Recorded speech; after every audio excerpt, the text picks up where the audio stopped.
The Greater Los Angeles County Vector Control District is a government public health agency dedicated to promoting community health, comfort, and welfare through effective and responsive vector control. Since 1952, the district has been reducing the populations of public health vectors, such as mosquitoes, to prevent human infection associated with vector-transmitted diseases and to prevent the loss of property values in businesses as a result of vector activity.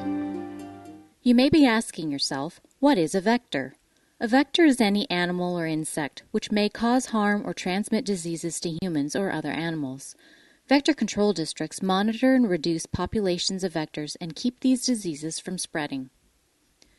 Stretching from the city of Santa Clarita in the valley to Long Beach in the south, the Greater Los Angeles County Vector Control District spans approximately 1,330 square miles, making it the largest vector control agency in Los Angeles County and one of the largest in the state of California. But it wasn't always that way.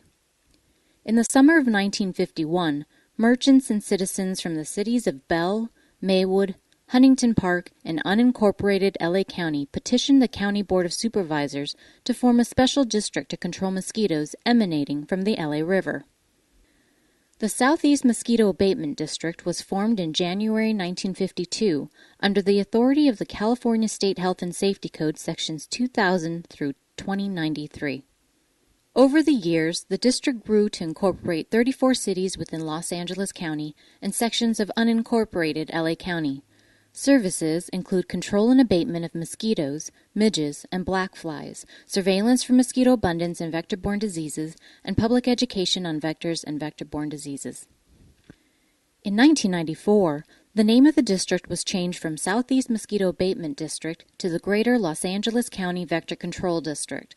A new district headquarters was built in Santa Fe Springs in 1997. To accommodate the large expanse of district territory, a northern branch facility opened in Sylmar in 2002.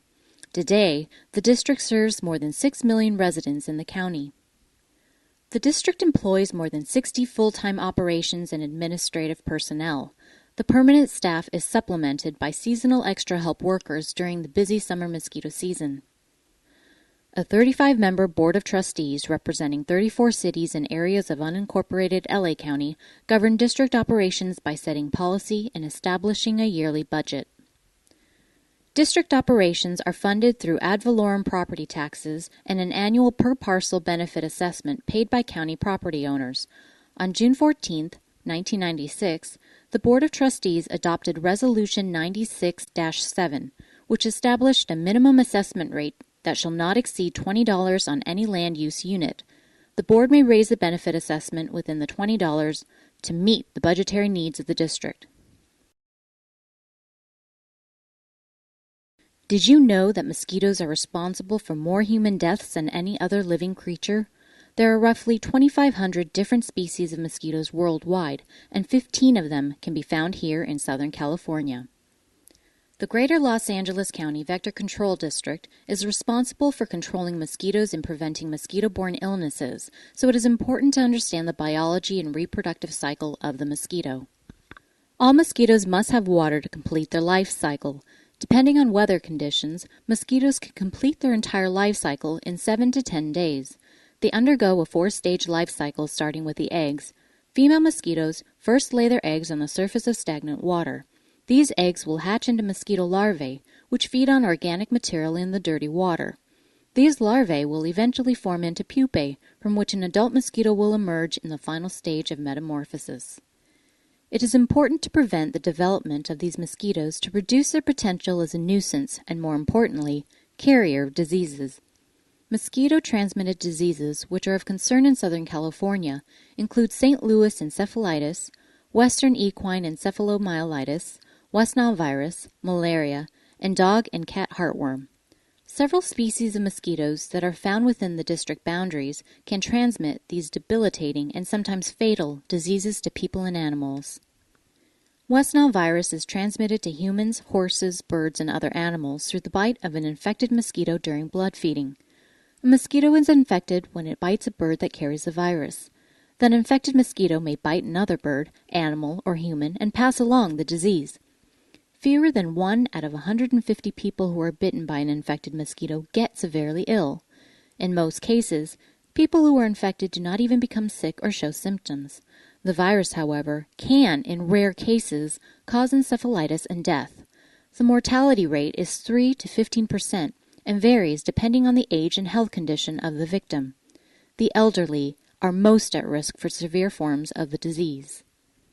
There is no specific treatment for West Nile virus.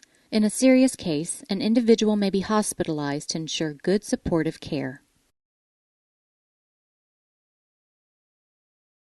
While vector control agencies make it their primary task to protect residents from mosquito-borne illnesses such as West Nile virus, there are many proactive measures you can take to guard your own health. While there are many species of mosquitoes in the world, most of the mosquitoes of public health concern in Southern California bite between dusk and dawn during the warmer months of the year. So be aware and take precautions, especially between the months of April through October. Wear long-sleeve shirts and pants when engaging in outdoor activities between sunset and sunrise. Also, don't forget to wear CDC-approved insect repellent when you are outside during these times, even if it's for a quick trip outside to water your front lawn. To keep mosquitoes out of your home, make sure you install and maintain window and door screens. Perhaps the most important step you can take to prevent mosquito breeding is dumping and draining any standing water around your home. Female mosquitoes search for dirty, stagnant water to lay their eggs, so make sure you dump out old flower pots, any trash or tires in your yard, and maintain your bird baths, fountains, spas, and pools. Remember, as little as a half inch of standing water can become a breeding source for mosquitoes. The district is also responsible for Chironomid midge surveillance and control. Midges are non-biting flies that resemble mosquitoes. Unlike their bloodthirsty cousins, midges do not bite or transmit diseases. Although they are not a public health risk, they are a nuisance vector because they can enter the eyes, ears, nose, and mouth and cause allergies to people exposed to massive swarms. Midges may also have a negative impact on real estate and commercial businesses by interfering with product production. Midges breed in water and mud. Residents living near spreading basins, reservoirs, and flood control channels should be particularly aware and report any midge problems. If you live near a running river or stream, you may have encountered small biting flies called black flies. After mating, the female black fly deposits fertilized eggs on rocks in swift-flowing water. The larvae develop where the flow carries nutrients and food particles. The pupae are encased in a cocoon attached to vegetation in the water. These black flies can emerge as adults in late spring through summer in large numbers, creating a major nuisance to nearby residents.